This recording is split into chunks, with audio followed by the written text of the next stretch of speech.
Hey, deserving listeners, Love is Blind. Let's check it out. No. You can't make 1 + 1 = 3. Like, it's just, we're Watch me. fundamentally disagreeing. And like, this is where I think we do have to stop. No. If- No. No. You can't tell me to stand up there and marry you. We all know about regression, or at least I'll tell you about regression. Freud actually observed this in people, that when we have a situation that is very challenging to our selfhood, to our ego, we have a defense mechanism of regressing to an earlier developmental stage or an earlier time. And there's various different reasons for this that we could speculate. We can't really know. It's not really a scientific observation because we can't measure this at all. So it's just kind of a way of observing people. And the idea is that when we're younger, we have fewer responsibilities. We, at least some of the time, had someone taking care of us. Life was simpler. And when we're in a tough situation as an adult or any age, you can, at the age of 7, you can regress to 4. If any of you have kids, you will see kids regress. It'll be noticeable. It's not a sign that they're in dire straits, but it's just more noticeable because you'll see like a 7-year-old start even having the cadence and the syntax and the vocabulary and the tone of voice of a 4-year-old, right? And because there's very distinct stages for kids at that age anyway.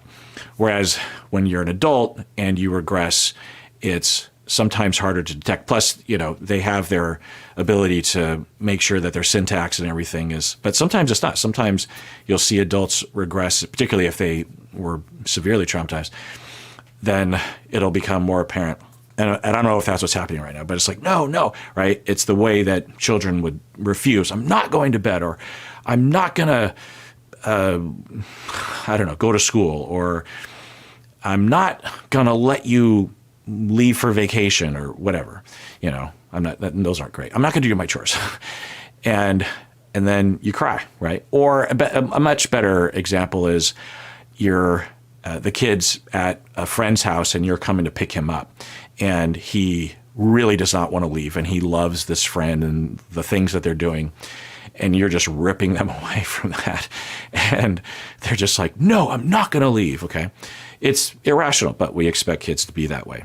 Another reason for regression is that if we are experiencing a trauma, relational or capital T trauma, that is touching on trauma, if we're experiencing something in the moment that triggers a past negative experience, then it can cause us to go back there, because that's when we're triggered and the trauma emerges, the personality that surrounds that trauma also emerges. So if she were abandoned and she was like, no, you won't leave me, why am I being treated this way? And now is obviously a moment that would emulate that and trigger that. And so also that personality comes forward. No. And literally their brain processing is conceptualized as being of that developmental stage, and they can't think like an adult in that triggered state. It's why we go into a fetal position sometimes, right?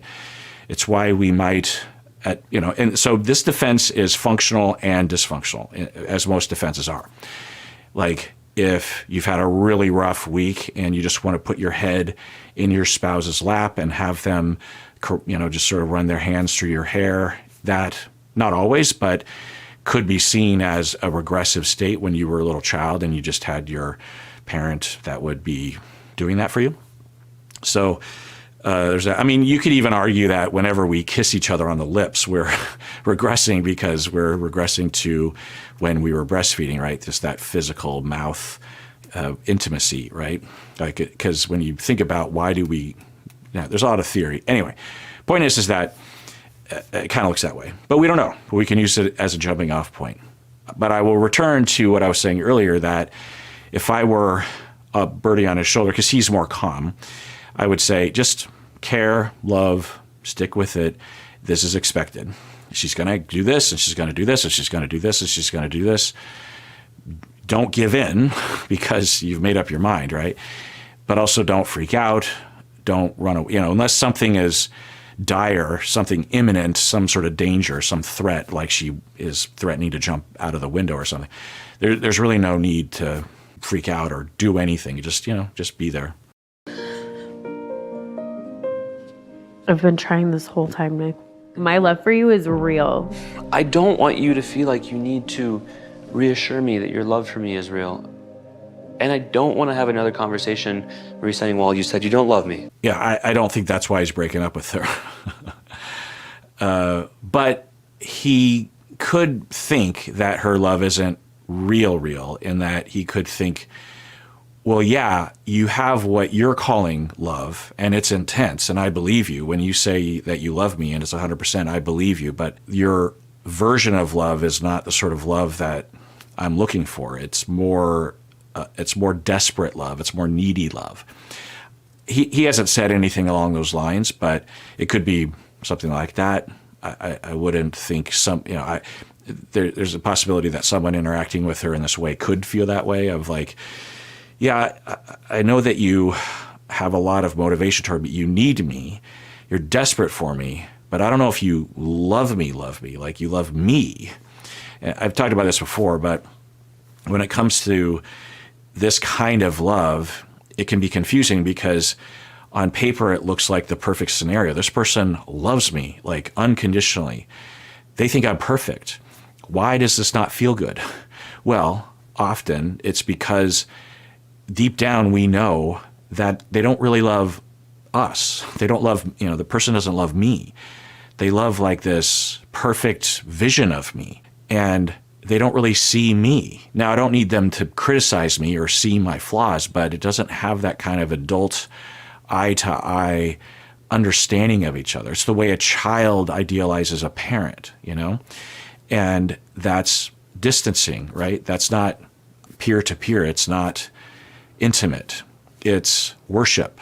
And it can be confusing because it's positive and you think, how could I be complaining about this? But in a way, depending on the scenario, and this one included, it wouldn't be strange to conclude that she actually doesn't love me at all. She doesn't even know what that means, or she doesn't see me. She's not interested in me. She's interested in a God or a parent. I never said I don't love you. If I didn't love you, I wouldn't be here. I'm so sick of that. I'm so sick of that. Right, that was my guess, was that he is tired of the sadness and the not overt criticism that she would have of him, but the message that she's not getting love. She doesn't mean it as a criticism, but he could receive it as that, right? So if he's legit and he is loving her and it's just not being received, and it's just this constant refrain from her of just like, yeah, you just don't love me, it could be frustrating, and it was looking that way the previous night. So yeah, it could be that. Again, I'm guessing a lot in the audience would say, dude, you never really loved her anyway. We don't know that. We can. His family said he's very reserved with his emotions. So sky's the limit in terms of what was really going on with him. You know what I mean? I suspect that there was at least some of that normal love, whether he was an 8 out of 10 or a 10 out of 10, we won't know. But yeah, so he's communicating with her. Okay. It's like, how can your love for me sometimes be so deep and then sometimes it feels so shallow? Yeah, if I were a birdie on his shoulder, I would say, you just turned a corner that was a resolution of sorts. I wouldn't open this can of worms. Plus, this can of worms, if true, she won't know at all, and it could just hurt her. So leave it for her therapist to deal with. But yeah, this is completely in line with what I was saying earlier, right? I don't have to re-explain all that, but there's a chance that is what he was feeling, which, if true, and that is one of the main reasons why he's breaking up, that would be a very healthy awareness, right? Because there are people that actually want and are seeking and need worship. We could think of some people on this season that might have actually wanted that. I don't want to accuse anyone of anything, but one, for him to say this could indicate that he has a fair amount of self-awareness about how love feels, right? That he values like that love, that intimacy, that seeing each other. That now another argument is like, okay, if you were 8, 9, 10 out of 10, and she's saying, I don't really feel like you love me as much as I love you, and he's saying, well, she's just refusing, or she's just distorted or something. I think a lot of people, including his family, would say, well, you might not actually have an easy time expressing that. You might be saying words, and those are true words, and you're doing what you can, and you're being a lot more vulnerable than normal. But for people to really feel it, there has to be a more direct route from you to the outside world, which there's probably a lot of walls there.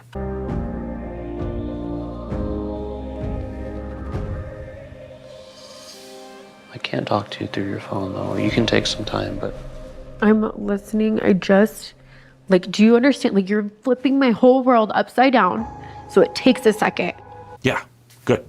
So, as usual, she, in a pinch, can have some healthy differentiation. That's differentiation. She feels frustrated. She wants to avoid. She was looking at her phone. And he's like, I don't want to talk to you through your phone. And she's like, you don't understand. Give me a second here. If she didn't have differentiation, she would go into her phone more, or she would stand up and say, you're an asshole, or something. So she's talking about herself. So she's differentiating, and she's looking at herself, and she's saying, this is very hard. I'm still in my feelings, but I know that what's happening on the big picture, and what do I need to say to him, right? And I want to just yell at him, and I want to just repeat what I was saying earlier. You're making a mistake, but that probably won't work. But I do need some time, and this is hard. And so I'll just say that. So good for her. Okay.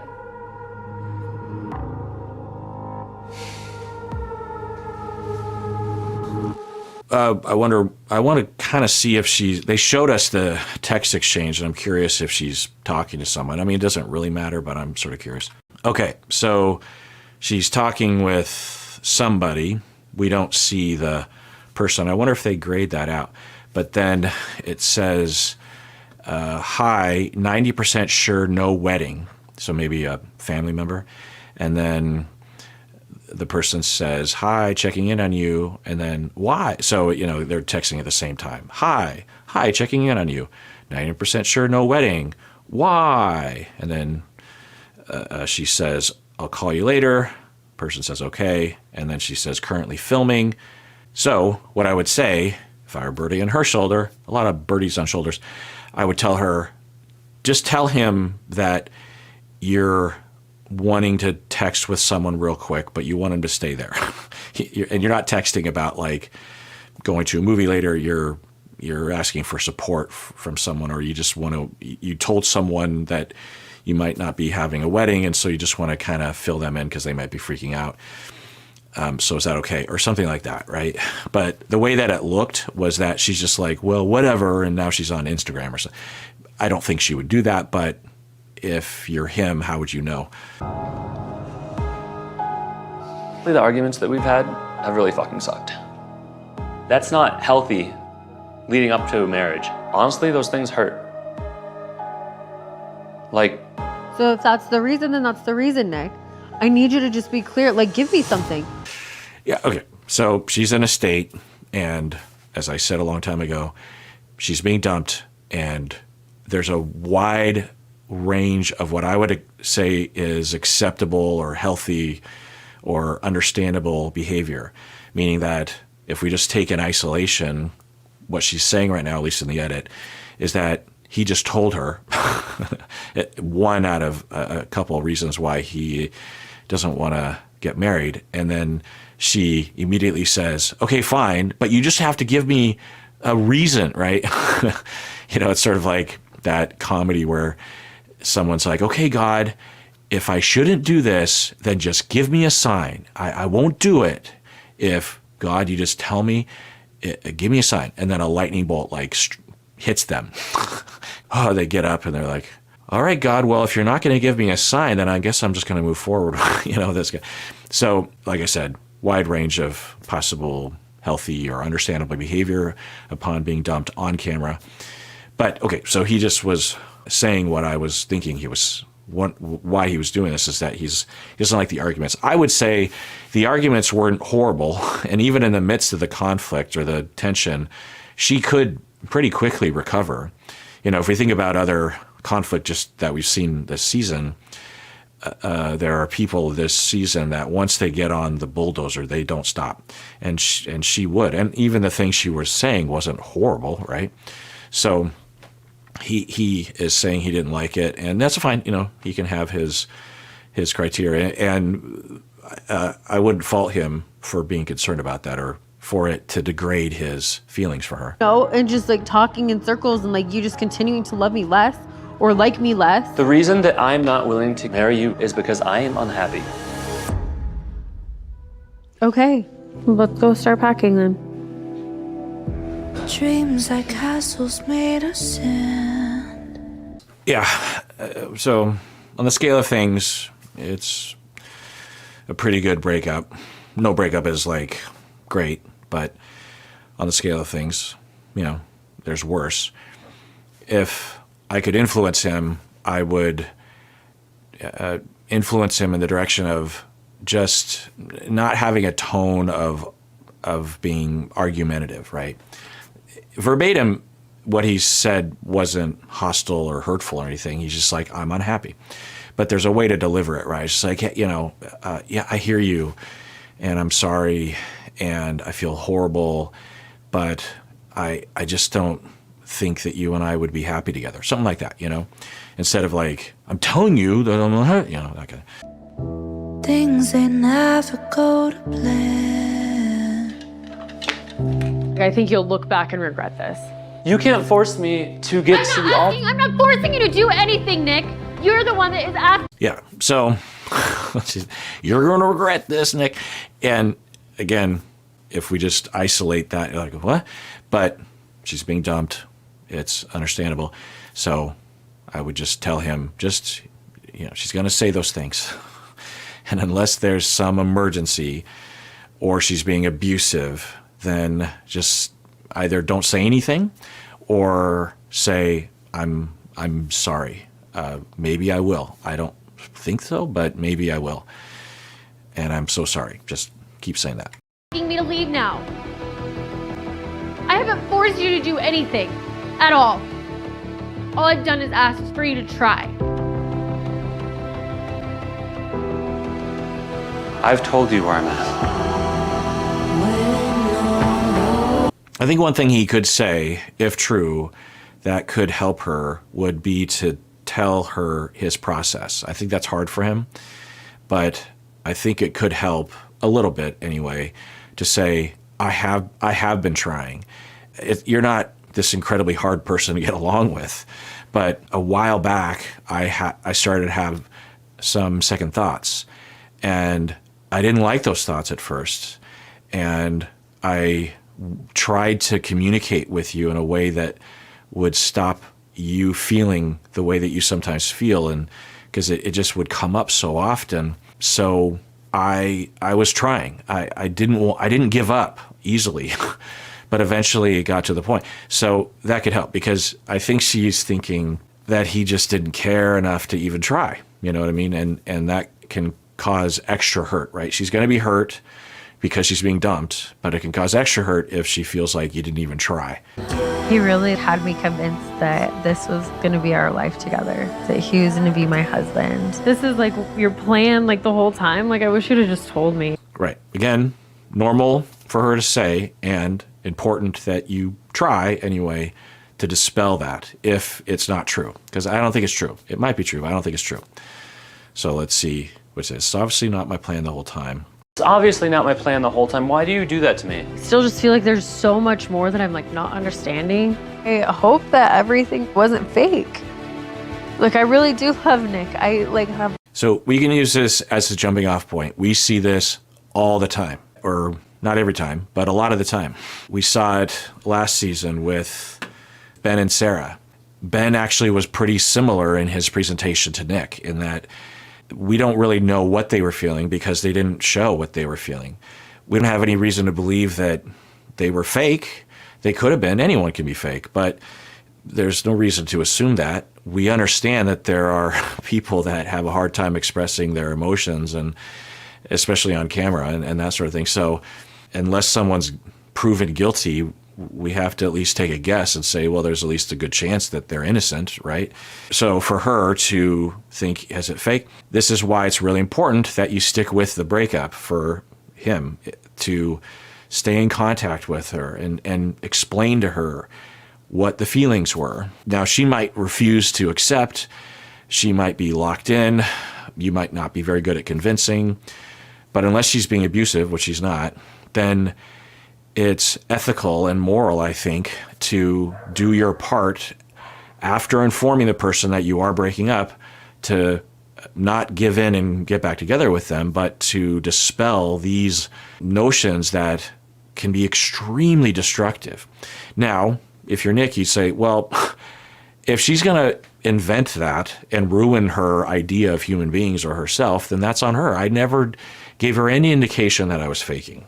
There were so many things that I did and felt, and it's just untrue. She's making that up. Why is it my responsibility? Well, I don't know. We can debate that. I could see an argument either way, but we only get one life to live, and it's not that hard. And presumably you care about the person, or care about humans anyway, and so it's not hard, right? It would probably just take explaining now, tomorrow, maybe 3 weeks from now, when she texts you drunk saying, you were fake, weren't you? And then you say, let's talk tomorrow, let's sleep. And then next day, hey, I just want to talk. I just want to tell you, I was not faking at all. I was completely in love with you in the pods. I just don't think that we are a good match. We, came together, and over time, it just felt like we just weren't gelling. I wasn't feeling it. I could say it was because of the arguments. I could say it was because you just never really felt my love. I don't know what it was, but I tried, and eventually it just felt like this isn't going to work, not only for me. I don't think it would have worked for you either, but I don't know. So I was really invested. I think I was as in love with you as you were with me. You could argue with that, but I'm telling you, I was really into you. And you're not a horrible person. It's not that I don't want to marry you because you're not a horrible person. It's just because I just don't think we were a good match. We just weren't understanding each other.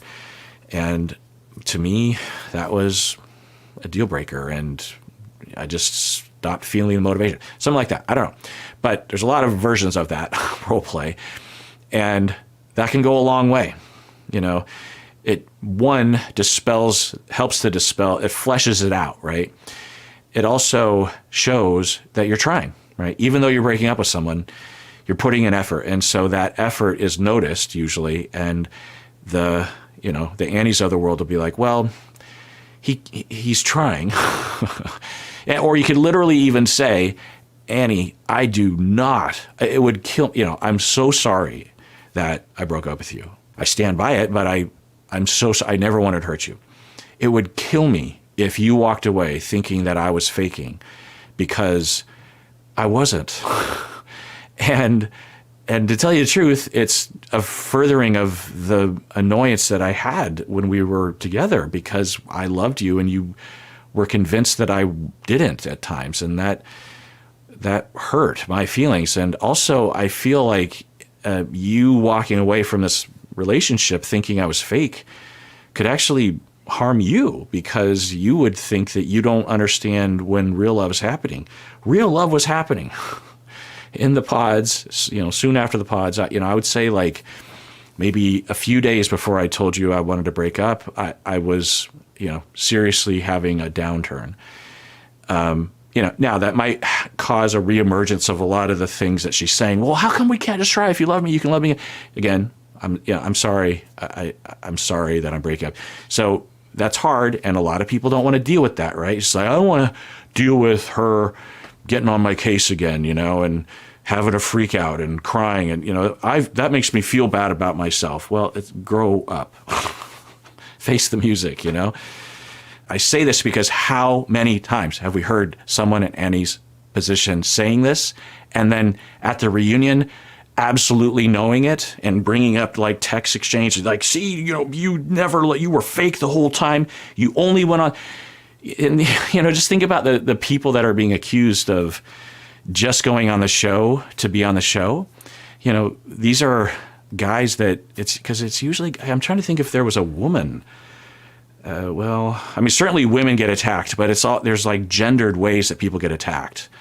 And avoidant men will be attacked this way. And are there times when that's true? Sure, I'm guessing that there is.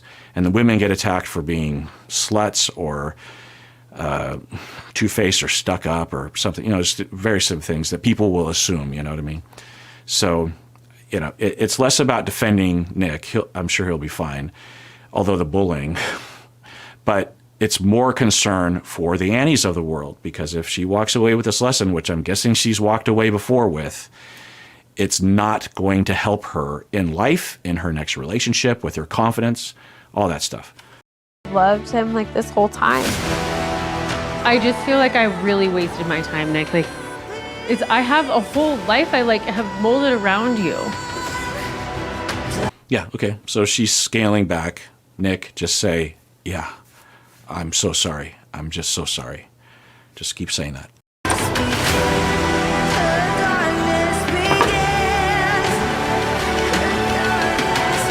Once again, the music, too loud.